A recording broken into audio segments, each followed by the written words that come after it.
Assalamualaikum warahmatullahi wabarakatuh.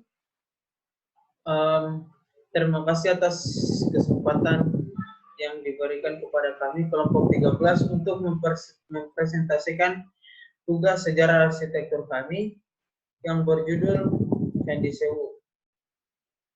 Nah, sebelum itu kami ingin memperkenalkan diri masing-masing dari kami. Pertama, saya sendiri Laude Abdul Barichan dengan NIM 1B1-242 dan rekan saya Dirjan Kahar dengan NIM S1B1-266. Oke, di sini yang akan menjelaskan faktor-faktor non-fisik saya sendiri dan rekan saya Dirjan Kahar akan menjelaskan faktor-faktor fisik dari Candi Sewu itu sendiri. Baiklah, untuk mempersingkat waktu, kami langsung saja mulai.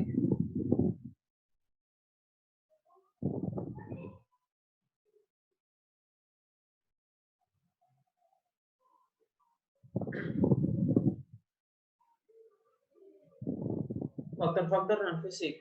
Faktor-faktor non-fisiknya ada 8, ada 7. Pertama, sejarah. Kedua, geologi. Ketiga, iklim. Keempat, religi. Kelima, sosial. Keenam, politik dan pemerintahan. Dan ketujuh, ekonomi. Sejarah. Candi Sewu diperkirakan dibangun pada abad ke-8 Masehi pada akhir masa pemerintahan Rakai Panangkaran 746 sampai 784. Dia adalah raja yang termasyhur dari kerajaan Mataram kuno. Meskipun aslinya memiliki 249 candi, oleh masyarakat setempat candi ini dinamakan Sewu yang berarti 1000 dalam bahasa Jawa. Kemudian geografinya. Candi Sewu terletak di Duku Bener, Desa Bukisan, Prambanan, Klaten, Jawa Tengah. Batas-batas Candi Sewu secara geografis yaitu pertama, sebelah selatan berbatasan dengan Candi Gubra, Lumbung, dan Prambanan. Sebelah utaranya berbatasan dengan Jalan Cadirejo BGU. Sebelah baratnya batasnya adalah Jalan Jogja Solo dan sebelah timurnya batasnya adalah Jalan Candi Sewu. Kemudian geologi. Kawasan Candi Sewu merupakan dataran biasa dengan jenis tanah regosol coklat, keabuan, dan kelabu tua dengan bahan hidup berupa abu dan pasir vulkanik termedier yang berada pada ketinggian 160,793 meter dari permukaan air laut. Iklim. Keadaan iklim di Candi Sewu, Kabupaten Klaten ini termasuk iklim tropis dengan musim hujan dan kemarau silih berganti sepanjang tahun. Religi. Keagamaan dalam Candi Sewu ini adalah agama Buddha. Sosial. Karena Candi Sewu ini bercorak Buddha, maka di sini kami menjelaskan tingkat masyarakat dalam agama Buddha. Tingkat masyarakat dalam agama Buddha dapat dibagi dalam 2 golongan. Pertama, Putujana, ialah para biku dan orang-orang berkeluarga yang belum mencapai tingkat kesucian.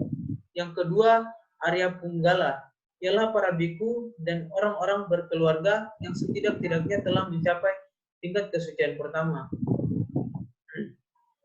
Buddhisme mengenal 4 jenis orang suci atau Arya yang terdiri dari Sopanna atau SKT Sopanna, Sakadagami atau SKT Sakerdagamin, kemudian Anagami dan Arahat. Derajat kesucian ini didasarkan atas jumlah belenggu atau samyojana yang telah mereka patahkan. Kemudian politik dan pemerintahan. Politik dan pemerintahan di sini kami ambil dari silsilah kerajaan Medang, karena pada saat Candi Sewu dibangun itu merupakan kekuasaan kerajaan Medang. Di sini bisa kita lihat silsilah dari kerajaan Medang. Mungkin singkatnya seperti ini. Dan penjelasannya, Kerajaan Tarumanegara hancur menjadi Sunda dan Galuh. Kemudian kerajaan Kalingga muncul oleh Santana atau Prabu Karatasinya dan menikah dengan Dewi Sima dari kerajaan Kutai yang kemudian mempunyai anak bernama Dewi Parwati yang memegang Kalingga Utara dan Radia Narayana yang memegang Kalingga Selatan. Kemudian di kerajaan Galuh itu ada Mandi Minyak yang merajai Galuh, dan dia ini menikah dengan Dewi Parwati dan mempunyai anak bernama Sanaha. Mandi Minyak ini tetap menjadi Raja Galuh dan tidak merajai Kalingga Utara. Kemudian dia selingkuh dengan Dewi Wulansari, istri saudaranya sendiri, dan memiliki anak bernama Sena dan menjadi Raja Galuh setelah Mandi Minyak. Sena kemudian menikah dengan Sanaha dan mempunyai anak bernama Sanjaya yang kemudian mendirikan kerajaan Mataram atau Medang di daerah Kalingga. Kemudian ekonominya. Dari faktor ekonomi ini, masyarakat di sekitar Candi Sewu umumnya bertani. Kemudian masuk ke faktor-faktor fisik yang akan dijelaskan oleh rekan saya, Dirzan Kahar. Kepadanya saya persilakan. Terima kasih atas waktu yang telah diberikan. Setelah tadi dijelaskan mengenai faktor-faktor non-fisik dari Candi Sewu, berikutnya yaitu faktor-faktor fisik dari Candi Sewu. Di sini terbagi menjadi 8 bagian.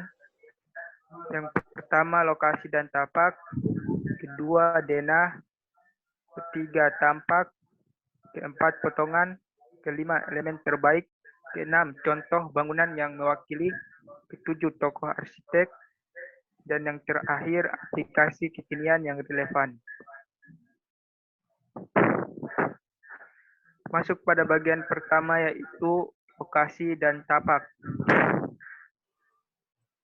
Berikut merupakan gambarnya. Pembahasannya yaitu tapak Candi Sewu ini memiliki ciri bentuk bujur sangkar seperti mandala Wajradatu, di mana hierarki paling tinggi berada di pusat. Benteng ukuran lahan 185 meter utara ke selatan. Ya. Kemudian 165 meter dari timur ke barat.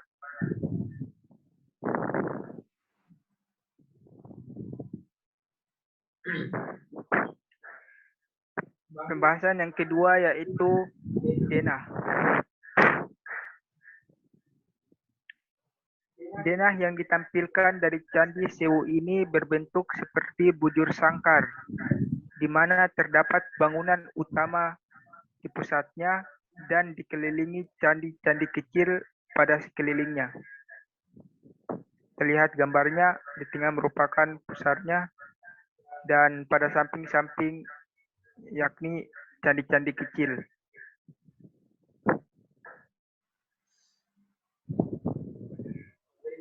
Berikutnya yaitu tampak.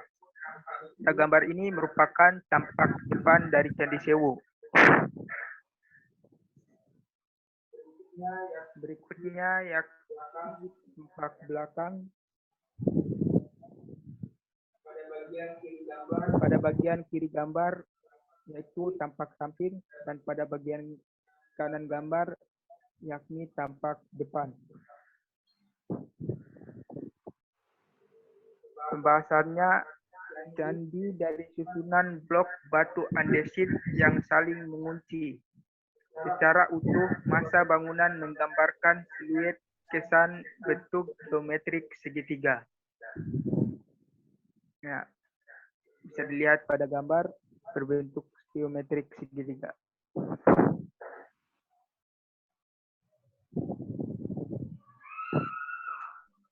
Pembahasan selanjutnya yaitu potongan. Yang pertama kita bisa lihat yaitu penampil. Di situ juga ada bilik, lorong, ada juga candi induk dari Candi Sewu itu sendiri. dan ada Candi Perwara, candi yang berada pada sekeliling Candi Sewu.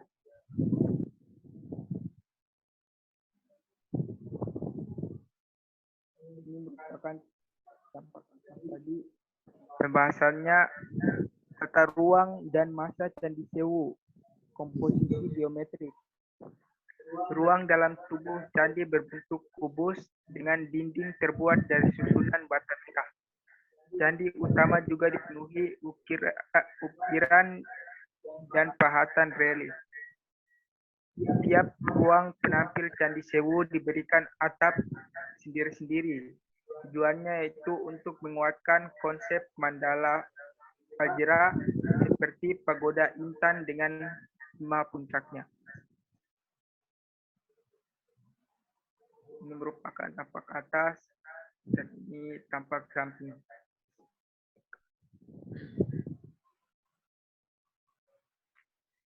Elemen terbaik pada Candi Sewu. Elemen terbaiknya yaitu terdapat pada bagian atap dari candi. Menurut kami, elemen terbaik dari candi ini adalah atapnya, di mana atapnya memiliki hiasan-hiasan yang ada pada atap candi, antara lain pilaster-pilaster, relung-relung, dan antefik-antefik perhias dewa dan motif tumbuh-tumbuhan.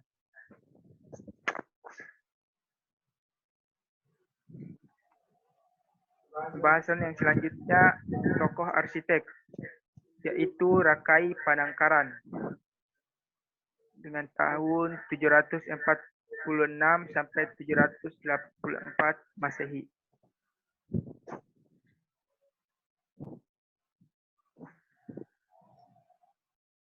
Berikutnya yakni contoh bangunan yang mewakili. Contoh bangunan yang mewakili dari Candi Sewu yaitu Candi Prambanan. Diduga Candi Prambanan didirikan sekitar tahun 840 Masehi oleh Maharaja Rikai, Ikatan pada masa Kerajaan Medang.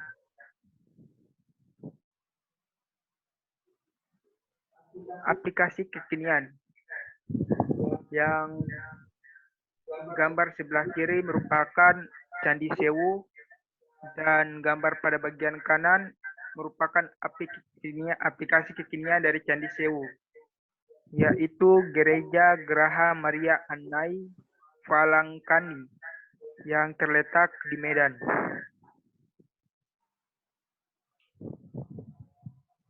Faktor yang paling mempengaruhi yaitu pada bagian atap gereja tersebut memiliki bentuk yang sama dengan bentuk atap pada Candi Sewu, terutama pada ornamen dan reliefnya.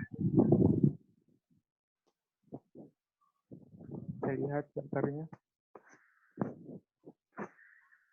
Selain gereja tadi, ada juga aplikasi kekiniannya, yaitu Hotel Amanjiwo yang terletak pada Jakarta.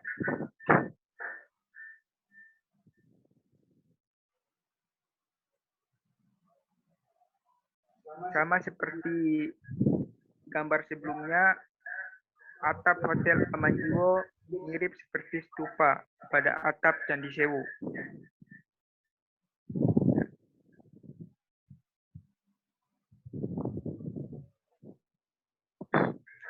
Baik, itulah pembahasan mengenai faktor-faktor fisik dari Candi Sewu. Saya kembalikan kepada rekan saya. Baik, terima kasih atas pembahasannya. Kemudian inilah sumber-sumber atau tempat-tempat dari materi kami.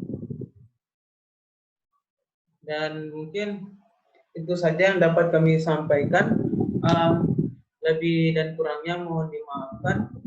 Saya tutup dengan ucapan billahi taufiq wal hidayah. Assalamualaikum warahmatullahi wabarakatuh.